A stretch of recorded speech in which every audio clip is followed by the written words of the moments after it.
This bad boy is literally 1 foot long.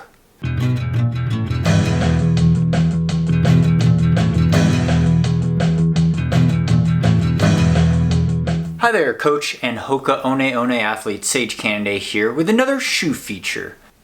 Today we're going to talk about the Hoka One Clifton Edge. Brand new shoe. It's available for pre-order right now. It's coming out officially in July of 2020 in the US on the Hoka One website. Now I call these shoe features because I'm too biased to do an actual review. I'm obviously a Hoka One athlete, have been for over 6 years doing any service, any distance events. And yeah, it's too much of a bias. I only run in Hokas. And I have also done some other shoe features on the Hoka YouTube channel, which I'll put a link to in the description below with shoes like the Clifton 6 and the Rincon, which I actually think this kind of is very similar to. Obviously having the Clifton name, but we're adding the edge, and look at this heel design, right? It's this exaggerated geometry kind of that really makes it nice and flashy, but also gives a very smooth ride. And the tech specs, start off quantitative here, unbiased. Tech specs for the men's version, this is a size 10 US. The sample size is usually a size 9 for men, and I believe a 7 or 7.5 US for women's. But in the sample size, that's 8.9 ounces, and I'll put that in grams there for my metric friends. For the women, that's 7.25 ounces. So a very nice lightweight shoe when you're given all this cushion and volume. Oh yeah, one other tech spec forgot to mention, 5mm offset, 5mm drop. Honestly, it feels like it's a lot less, and we'll get into that with the early stage meta rocker and the responsiveness of the transition in the midsole feel. But yeah, the first impressions are, what is this extended heel? And you know, what's going on with this back Achilles padded Achilles area lift here too? It's a padded collar basically, and it adds quite a bit of comfort. And I'll admit, I was also skeptical when first trying it on with the tongue, because some people noted from like the Clayton 1, the tongue kind of bites into your ankle and it could rub, cause some friction. I was a little worried about that when I saw this tongue, but I went on a 10-mile, 16K run with it today, tested it out, put it through the ringer.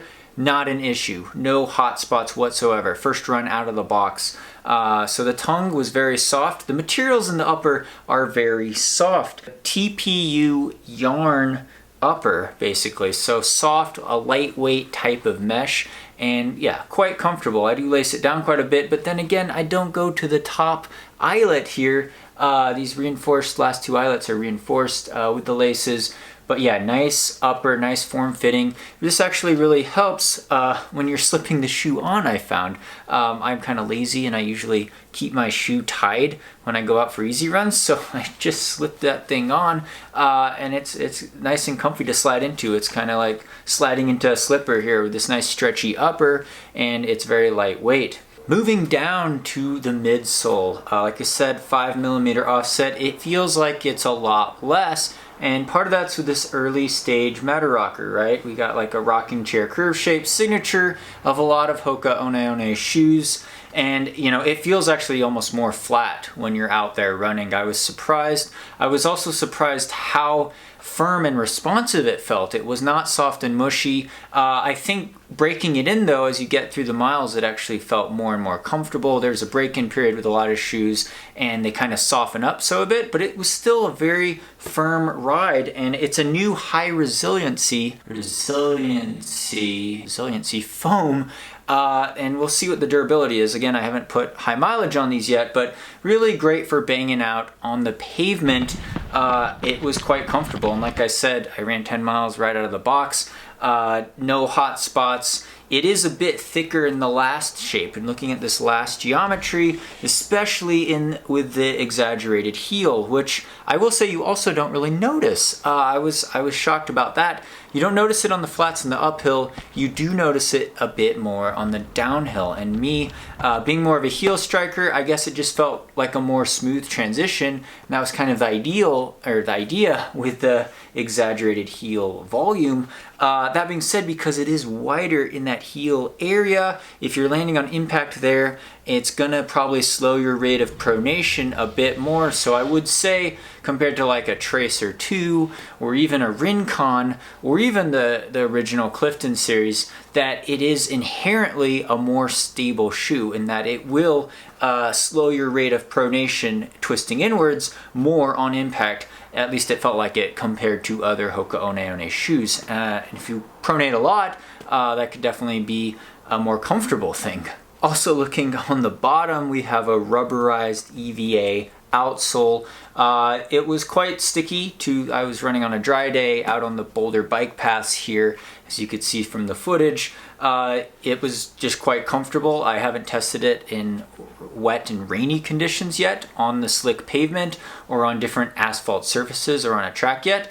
I've heard it's a very good track shoe for some of those speedier, snappier workouts, but the ride is just very smooth. It's very smooth. It's hard to describe really exactly because it's something kind of in between a Hoka Rincon and the Hoka Clifton series. So that's my subjective take on the Clifton Edge. Of course, very flashy colors, enhanced geometry and design, great comfortable upper, quite flashy, I will say. I like it. Great for pounding out those road miles, and a very neutral, smooth type of training shoe.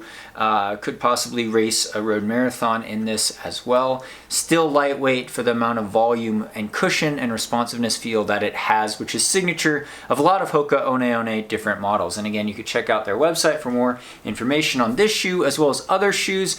Again, coming from my shoe experience, being sponsored by different brands and working in run specialty, I will say there's a wide variety of different models within even a brand like Hoka, and you could check them out for any surface, any distance, whether you're racing on the track or you're doing ultra marathons in the mountains. There's a shoe for you, and it depends on the shape of your foot and your running biomechanics a bit. So excited to help introduce this one. Obviously, Hoka athletes have been plugging this, and it's our job as sponsored athletes to showcase shoes like this, but I did want to kind of break it down and get some footage for you guys about what's coming from Hoka One One. Very exciting, always trying to be innovative. Thanks so much for your support on here. Again, give them a follow on social media at Hoka One One. We're saying it like that now again. And yeah, check out their website again for the pre-order information, all the tech specs that I mentioned in this video. But thanks for your support on here. Thanks for the Patreon supporters for making this channel possible. Hope your training's going well. We got more training talks coming your way, more mountain adventures, maybe my next race announcement coming up pretty soon. So thanks for all subscribers on here. Hope you're doing well, and stay tuned for more. Time to fly.